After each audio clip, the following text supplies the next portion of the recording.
حضرت محمد صلی اللہ علیہ وسلم ہم سب کے لیے پیغمبر ہے، ہم سب کے رسول ہیں۔ آپ علیہ الصلاۃ والسلام کی محبت جب تک کسی بھی شخص کے دل میں اس کی جان سے، اس کے مال سے، اس کے اولاد سے، اس کے ماں باپ سے، دنیا کی ساری چیزوں سے بڑھ کر نہ ہو جائے، وہ کامل ایمان والا نہیں ہو سکتا۔ آپ علیہ الصلاۃ والسلام کی شان میں گستاخی ہو کوئی مسلمان برداشت نہیں کر سکتا۔ ایک مسلمان اپنی جان پہ آئے برداشت کر لے گا، اپنی مال پہ آئے برداشت کر لے گا، اپنی آل اولاد پہ آئے برداشت کر لے گا، لیکن نبی کی شان میں گستاخی ہو یہ برداشت نہیں کی جا سکتی۔ چند دن پہلے داسنا غازی آباد کا ملعون کتا یدی نرسنگھنن نے آپ علیہ الصلاۃ والسلام کی شان میں گستاخی کے جو الفاظ استعمال کیے ہیں وہ ناقابل برداشت ہے۔ اور سب سے افسوسناک بات یہ ہے کہ ہندوستان جیسا جمہوری ملک میں یہ بدبخت ملعون ایسا بیان دینے کے بعد اس کے خلاف مقدمات درج کیے گئے، باوجود اس کے اس کو گرفتار نہیں کیا گیا۔ یہ چیز مسلمانوں کے جذبات کو مجروح کرنے والی ہے۔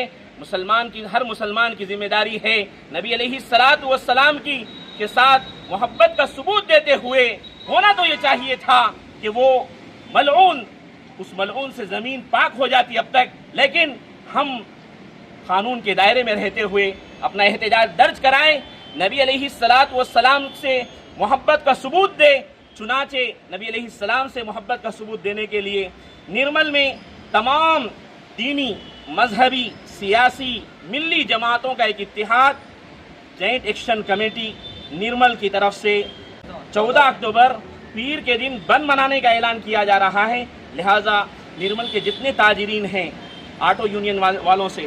اور اسی طرح سے فروٹ مارکیٹ والوں سے، ویجیٹیبل مارکیٹ والوں سے، تمام لوگوں سے، کپڑا مارکیٹ والوں سے، جتنے لوگ ہیں، تمام مزدوروں سے اور تمام لوگوں سے ہم یہ گزارش کرتے ہیں اور ہمبل ریکویسٹ کرتے ہیں کہ وہ لوگ نبی علیہ الصلاۃ والسلام سے محبت کا ثبوت دیں اور پیر کے دن 14 اکتوبر کو ایسا بند منائیں کہ نرمل کے سارے باشندے یہ بات محسوس کرے کہ نرمل کے مسلمان واقعتاً اپنے نبی علیہ الصلاۃ والسلام کے پکے امتی ہے۔ لہٰذا اگر آپ اللہ کے نبی علیہ السلام کے سچے پکے امتی ہے تو بند منانے میں